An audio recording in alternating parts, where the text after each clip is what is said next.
We've got just enough time for one more draft profile before the draft hits on Wednesday. So let's talk about the most unique player in the draft. That's right. Today we're talking all about Daniil But, the Russian giant. You're Locked On Blue Jackets, your daily podcast on the Columbus Blue Jackets, part of the Locked On Podcast Network. Your team every day.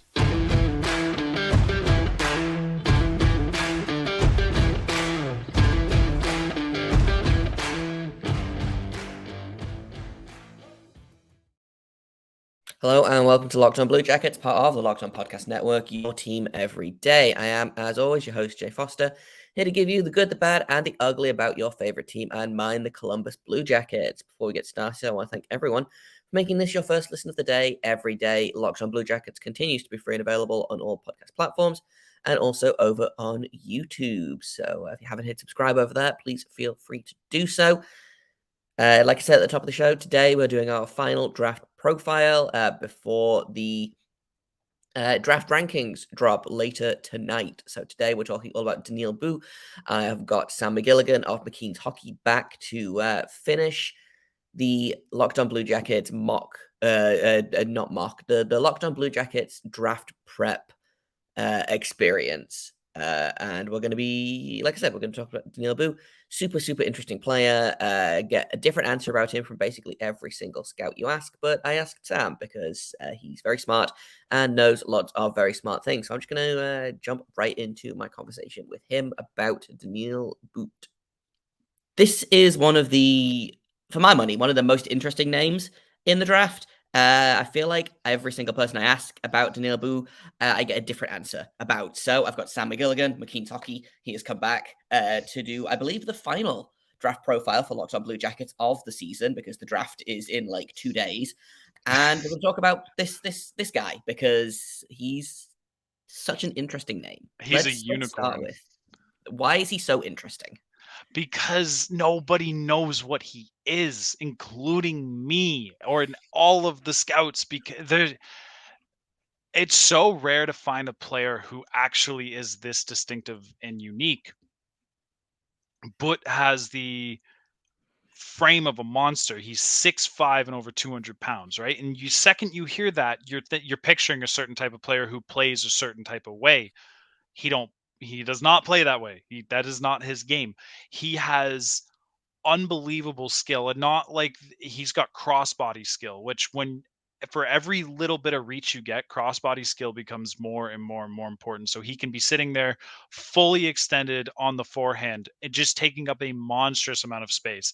And then he can pull that puck back with precision and fully extend to his backhand on the other side perfectly. And he can do all of this while moving and changing directions and using pivots and cuts, and it's all unbelievable. He just is so I won't want to say unbelievably inconsistent, but he has games where you were puzzled with how he uses his tools and other games where you were left in awe. I did not rank Daniil But at one point in my top 64 this year. It was around the mid-season mark. I had 5 or so games under the belt, and he had maybe impressed me on like 10 shifts. He had some lowlights that I could not believe, and I just sent how I don't understand what he's processing when he's on the ice. Like, I just don't see what's going on. Then I stopped paying attention, and about 2.5 months ago, I was told, check out this game from Daniil But. It's the most outrageous thing you'll ever see. I immediately went, how bad did he play? Then I went and watched and saw what was, to this moment, one of the best games from any player in the draft by far, to the point where I was like jaw on floor, threw my whole read on him in the trash based off the one game alone. I was 6 shifts into it and I was like, all right, I need to I gotta start new eyes. Everything is being reset with Daniil But. This is incredible. He has the ability to just bulldog people with the frame, but keep the skill. And he can just move in every direction. The skating doesn't have like an explosive punch to it, but he has the frame to just make it not matter. He can shoot really well. The puck protection is just going to be fantastic because he's 6'5", 200 pounds by default, but then the ability to handle skillfully and set up escapes and actually layer real like open ice levels of or open ice manipulation at a high level in there. The combination of tools is quite literally about, you're talking when people are like, oh well, what's this player's ceiling, they're often talking about like theoretically what is their Mm. ceiling, but when you're watching them play, you're like, yeah, but he doesn't actually do these things the way you want, and if he did, that would take this away from his game. Like, that's, it's not going to work. Like, realistically, his ceiling isn't that high.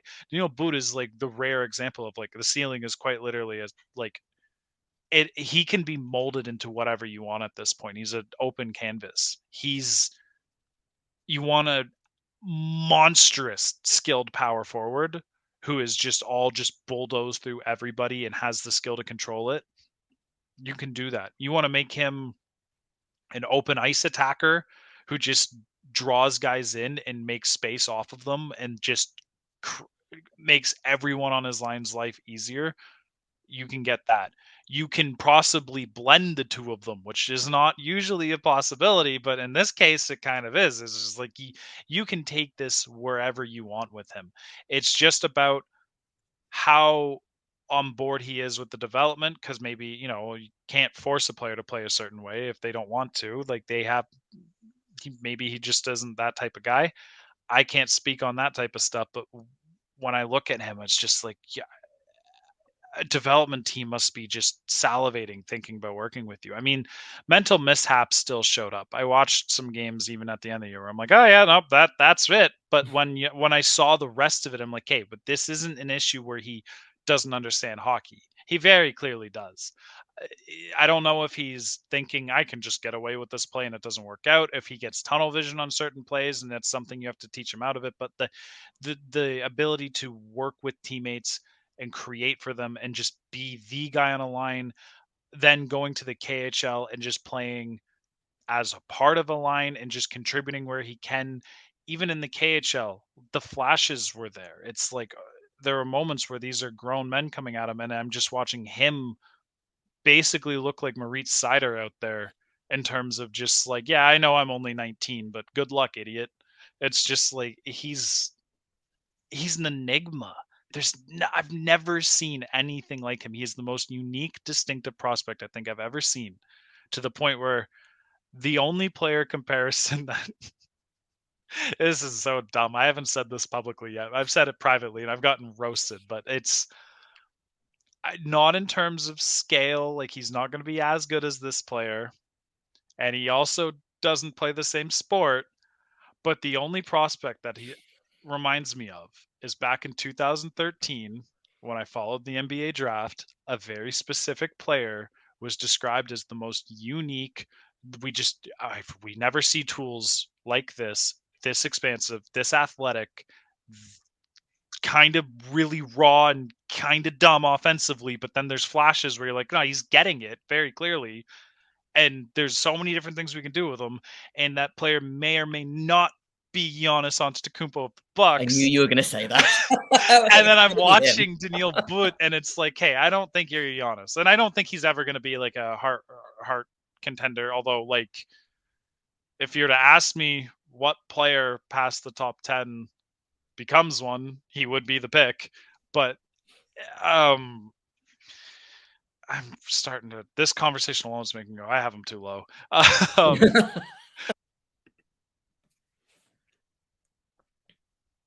In a minute, we're going to keep talking about Daniil But, but first, I've got to tell you all about eBay Motors, because if you're building a championship team, you need to make sure every player is a perfect fit, and it's the same when it comes to your vehicle. Every part needs to fit just right. So the next time you need parts or accessories, head on over to eBay Motors.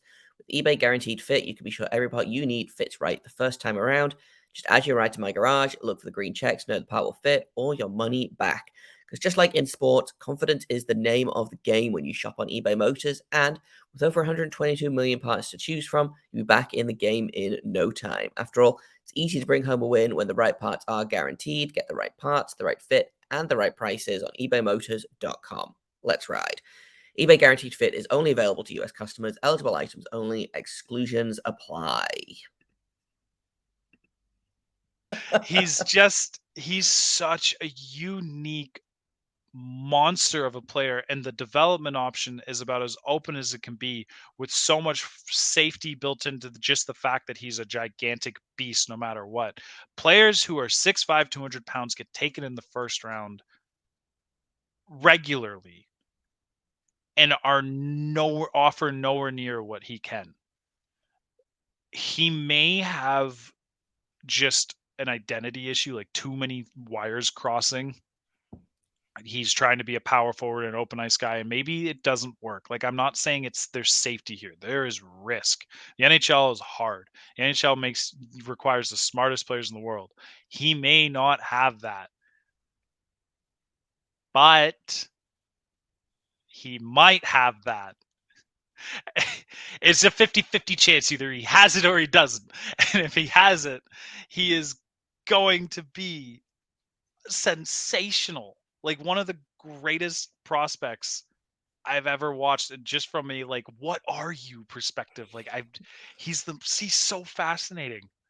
Is he a guy that if you draft him, you drag him to North America basically immediately, throw him in the AHL, throw him in the CHL, whatever? Or is he a guy that you feel comfortable kind of I leaving in don't Russia to even cook? know.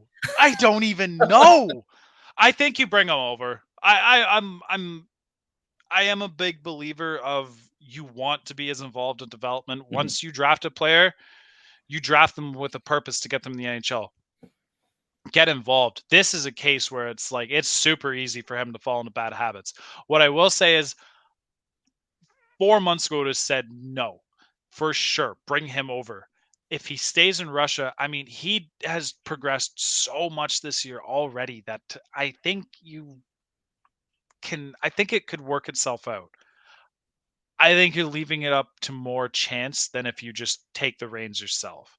He's also someone who would benefit from smaller ice rather than larger ice. I think this might just be my brain overthinking this one, but I wouldn't be surprised if one of the key issues comes from the fact that he has too much ice to work with, and Mm-hmm. it's making him fall into habits and patterns that aren't going to work when he's on smaller ice anyways. And the best parts of his game typically are from small area engagements. So putting him in a situation where he's just playing in more of them against grown men in the AHL would generally help. He also might just get eaten alive because he can't replay at that pace yet. I think, you leave him over in a year, or for a year, it's fine. You're not going to ruin or upend his progress that way.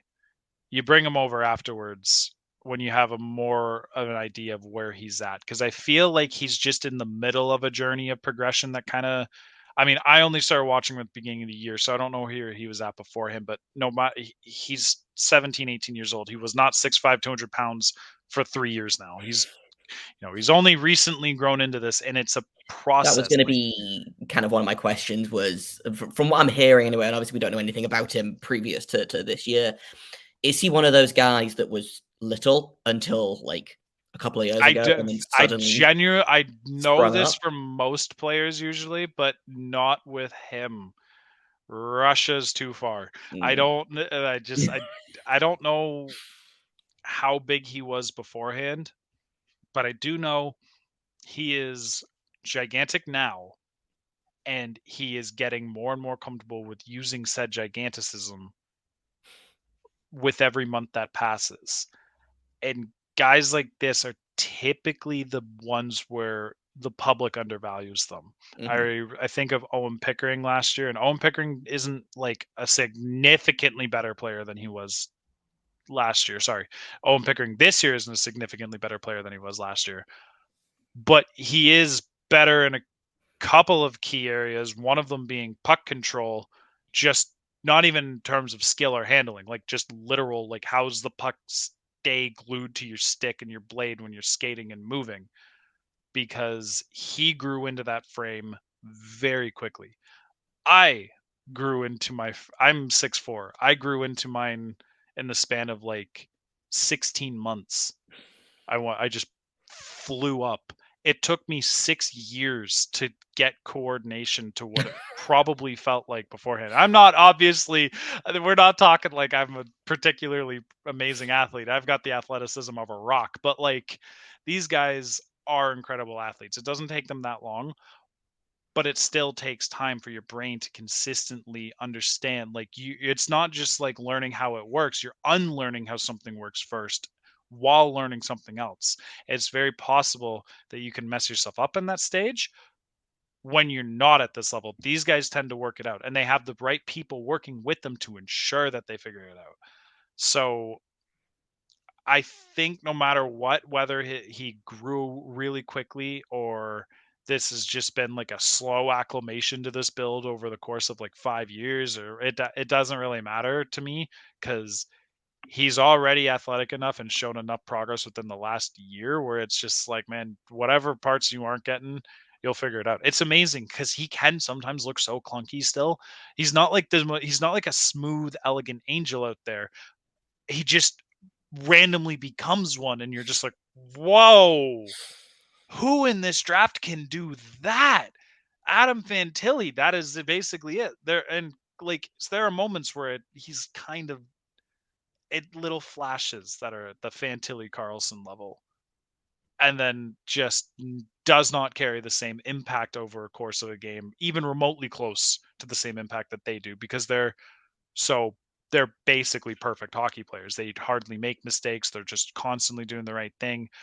But is not at that level yet, but he could be. And the difference between them and Daniil But is Daniil But might be available at 34. That was going to be my question. He might be So he's available listed there. as 22nd Yes, he on is. Bob's list. And now that the Locked On NHL mock draft has been released, I can also say he went 23rd on that. Do you think he falls in the second Yeah, round because teams don't he know what he is? he could go in the top 10 because one team is sitting there. Like Detroit is the type of team to look at a guy like Mm-hmm. Daniil But and be like, "Oh yeah, that's it. Easy peasy and done Is that deal." your And Steve then Eisenman impression? no, I don't really know what my Steve Yzerman impression would be. That was generic Oh, person just impression. generic. But yeah, Detroit could be the type of team to look at a guy like him, or they could also be the type of team to completely write him off because there's just there's like one or too many factors. Like I don't want to speak like I know how the Detroit team really works on the inside, but all it takes is one team to be convinced, and then two or three other teams to be also convinced, and then the pressure is on for which team wants them, and then someone will take him earlier. But at the same time, he's Russian. Mm-hmm. I say no more in terms of justifying why that might make him fall. He could slip for a while. Like him slipping to 50 wouldn't surprise me. If he was available in the third round, I'd be absolutely floored. Yeah. And be livid if we Montreal passed on him. But like it's possible. It is possible. I don't know. He is one of the most exciting. He's a lesson for me this year. He's the type of player where it's like, did I just pick up on how to identify something with guys like you? Because like if you work out, you are going to be better than almost every single person in this draft and next year's draft and last year's draft. Like it's the rare type of person where you can say the sky is the limit, and it's not entirely an exaggeration. So long as you go, he might trip getting off the ground. Yeah, it is. It feels like a real high risk, high reward.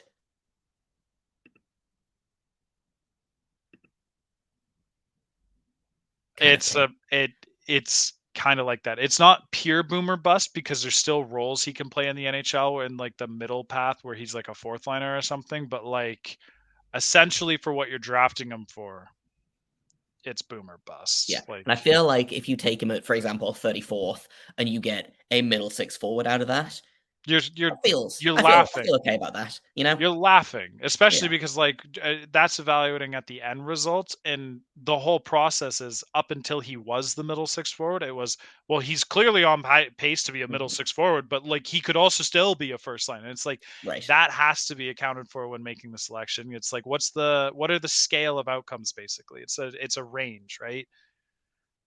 He could be the middle six guy, which is like the good half range, or he could just be like the very rare 1%, 2% first line star. Yeah. He could be the best player on an NHL team one day. He could Yeah, also he could be never play in the the league. I It's feel like the so Kaprizov fascinating. route is not out of this realm of possibility. It's They're so different weird with players, him. They but are very different players, and this is not me. This is before Minnesota Wild fans come for me. I don't know why you're A, I don't know why you're listening to this show. B, don't come for me. I know that they are no, different players. I love Kirill Kaprizov, but Kaprizov is just a freak it of just makes no nature. sense. Yeah. But like, I don't know. When I look at Daniil But and his stat line and everything else right now, and the every point of interest with him is just incredible. And then the tape is just even more interesting. He's just so fascinating. There's no player like him. He's a case study, basically. He's the type of player who, in 10 years, if prospect scouting school exists, he's one of the case studies that you have to go into and figure out. Watch 3 videos of this guy and tell us what you see. Yeah. Kinda. Let's wrap this up. And I want to talk a little bit about the draft, the first round, because it's, I think, as of the time of posting this episode, it's in like 2 days, which is insane. So I hope everyone's ready. I am hearing a lot of whispers that the Anaheim Ducks are very interested in Leo Carlsson, making it possible that Adam Fantilli drops to 3rd overall. I have heard a few things. I have also heard, and this is why I can't tell if it's a smokescreen or if there's a concern or what is going on, that the Anaheim Ducks are actually interested in Michkov as well. Whether, I've been trying to manifest this, but it's because I want Fantilli on the Blue Jackets. yeah, So I I've been know. trying to manifest Michkov going to going to Anaheim because I didn't think that Carlson would go second. How likely do you think it is that I Fantilli still is there think at it's third? pretty unlikely. I can't think of a tactical reason for it to be a smokescreen when you're the team that owns second. You don't need to Mhm. like be like, I'm thinking this way. Um, I don't know. I still wouldn't bet on it. I'm pretty convinced for sure it's Adam Fantilli at number 2. Yeah, It's giving me Quentin Byfield or Tim Stutzla vibes, where it was Byfield at 2 all year long, and it ended up being Byfield at 2, but at the end of the line, someone it was was that coming big in. push of, oh, what if it's Stutzler? Yeah, Yeah, like for me, I don't have Michkov above Fantilli. Even consider like removing the Russian thing, like removing all the narrative factors. Just as a player, I still like Fantilli more than Michkov. It's not a slight on Michkov. He's one of the greatest players I've ever seen. It's just the three of them is just this three-headed Targaryen dragon that's just like completely unstoppable. Bedard, Fantilli, and Michkov. I think Carlson is also sensational. He like all four of these guys would go first last year, but yeah. I still think it's Fantilli. What I heard isn't like some insider stuff with the Michkov thing. It was somebody credible in the LA area with a journalist. I can't remember who. It was a couple of tweets, and there's just noise about it, and the noise isn't coming from nowhere. I don't know. I I can't feel wait to like it see what might be. happens with Is it. it possible that it's a similar case to last year where the Canadians hadn't decided on Wright versus Slavkovsky basically up until they were That's standing on the another podium, you know? possibility too. Leo Carlson may have just impressed them so Yeah, he might have just much. interviewed real well. And then Michkov is just Michkov and like it's not unreasonable for someone to like Michkov more than Fantilli. There's things Michkov does that Fantilli can't do. It's just vice versa. The vice versa swap exists as well. If I'm Anaheim, I'm thinking about making Trevor Zegras my second line center and having Adam Fantilli as my first line center Mhm. because that's the dumbest thing in the world. That is unstoppable. But maybe you're sitting there going, imagine Michkov on Zegras' wing. Holy crap. Or you're That going, sounds like a bad time for me personally, someone who doesn't like the Ducks. yeah, I think no matter what, it's going to be a bad time for those who don't like the Oh, Ducks well, yeah. because And all it's, three of the players are going to make a massive yeah, change. for sure. But if But the flip side is, I do keep thinking about that Goodrow, Carlson / Fantilli line, and just being real happy that maybe this team won't be actively on fire in a couple that's of what I was seasons. just about to say. If someone else makes a decision at 2, if someone else goes there, and both Michkov and Carlson were considered, so now it's is the other one going to be considered above Fantilli again? The answer should be no. If Fantilli is on the board at 3, You take him and you run. Yeah. Kekalainen sprints to the stage and And then you screams his sprint back to name, Columbus. Like, you and don't, then you don't even finish the draft. The draft is over for you you guys just at that leave. point. You're just like, whoever's the highest on the board, bye, and then you just go home with your platinum trophy that you just got for free. The third overall. Yeah. It's a $500,000 watch you found in the sewer.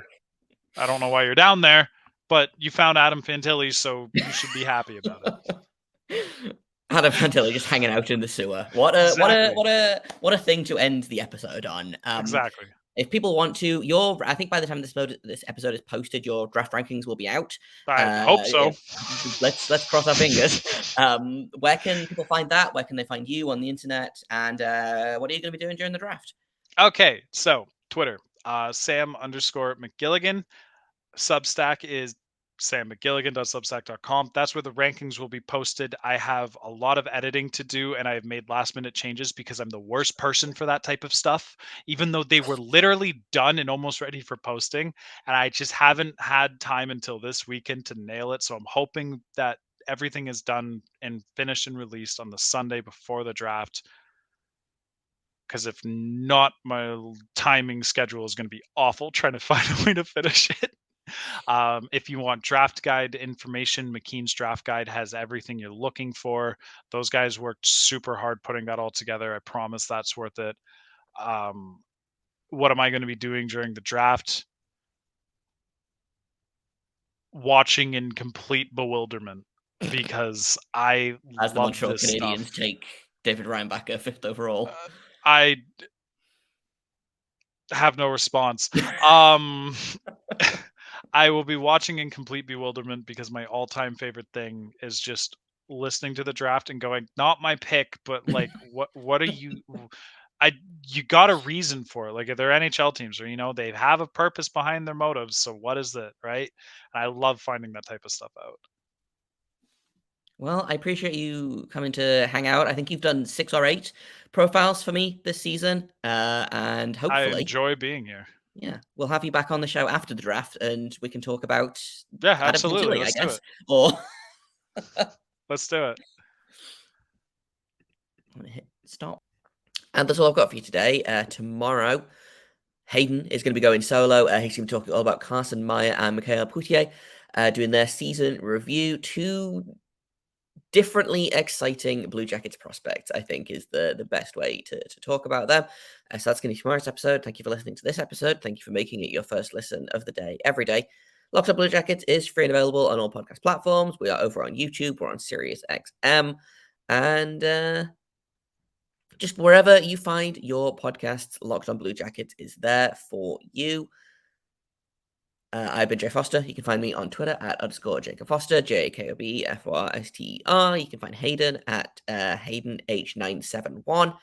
You can find Sam at Sam_McGilligan. And let's have fun at the draft, guys. I'll be back for a post-draft chat on Thursday's episode. So let's, like I said, let's have some fun with it. And until then, make sure you stay locked on.